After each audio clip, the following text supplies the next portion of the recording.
बसा खाली. कोरोनामध्ये आपण काय केलो मुलांना, तुम्ही जर मला सांगा काय काय केलं तुम्ही कोरोनाच्या काळात? कोरोनामध्ये म्हणजे बाहेरचा जो प्रवास होता तो टाळला. त्याचप्रमाणे आपण म्हणजे मास्कचा वापर केला आणि सॅनिटायझर, हात स्वच्छ धुवायचं, या प्रकारची आपण क्रिया त्यावेळेला केली. छान.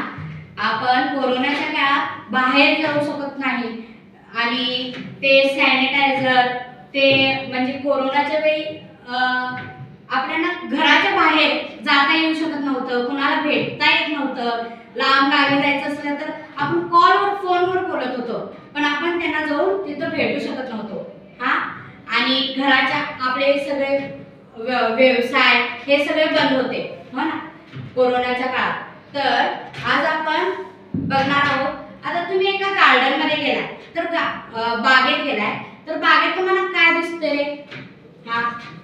बागेमध्ये झाडे, झुडपे, झोपाळे, खेळ, विविध प्रकारचे खेळ खेळण्यासाठी तिथं साहित्य असतात मुलांसाठी. फुलांचे झाड, पशु पक्षी हे आपल्याला बागेत. तर मला आता सांगा, सकाळी आपण बागेत का जातो?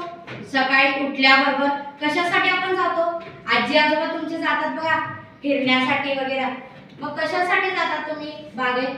कारण आजी आजोबा पहाटेची हवा जी असते ती स्वच्छ असते, त्यावेळेला म्हणजे गाड्यांचं प्रमाण नसतो, त्याचप्रमाणे हवा शुद्ध असते, त्यामुळे पहाटे चांगला आपल्याला हे ऑक्सिजन मिळू शकते झाडांपासून आणि आरोग्य छान म्हणजे आरोग्य चांगला आरोग्य राहू शकतो. आपला आहार एक ऑक्सिजन म्हणजे झाडांपासून आपल्याला चांगले ऑक्सिजन मिळू शकतो. सकाळी सकाळी उठल्याबरोबर आपण फिरायला जायचं, कारण आपल्याला झाडांपासून चांगले चांगले ऑक्सिजन मिळतात.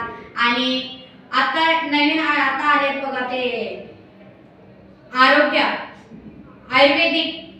आयुर्वेदिक तुळशीपासून आपल्याला वेगवेगळे हे तुळशीच्या पानापासून आपल्याला काय मिळते मला जरा सांगा. तुळशीच्या पानापासून विविध मेडिसिन्स तयार केलेले आहेत, त्याचप्रमाणे विविध प्रकारचे चूर्ण बनवलेले आहेत. त्यामुळे खोकल्याचं प्रमाण, त्यामुळे आपल्या शरीरात सदृश राहण्यासाठी त्याचा उपयोग होतो.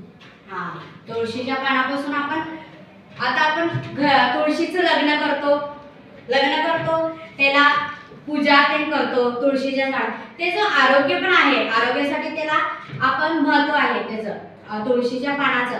ते तुळशीचं पान एक आपण खाल्लं की खोकला आपला घशाचे हे आहे खोकतोय आणि ते आपल्याला कमी येतं.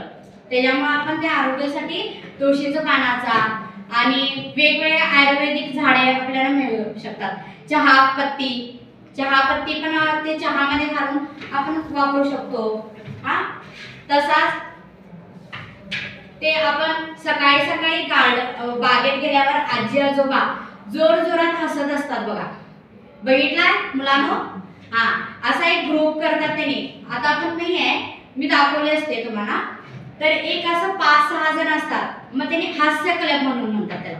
काय म्हणतात? जोर जोरात हसत जे आपण हसतो हा एक आपला व्यायाम आहे.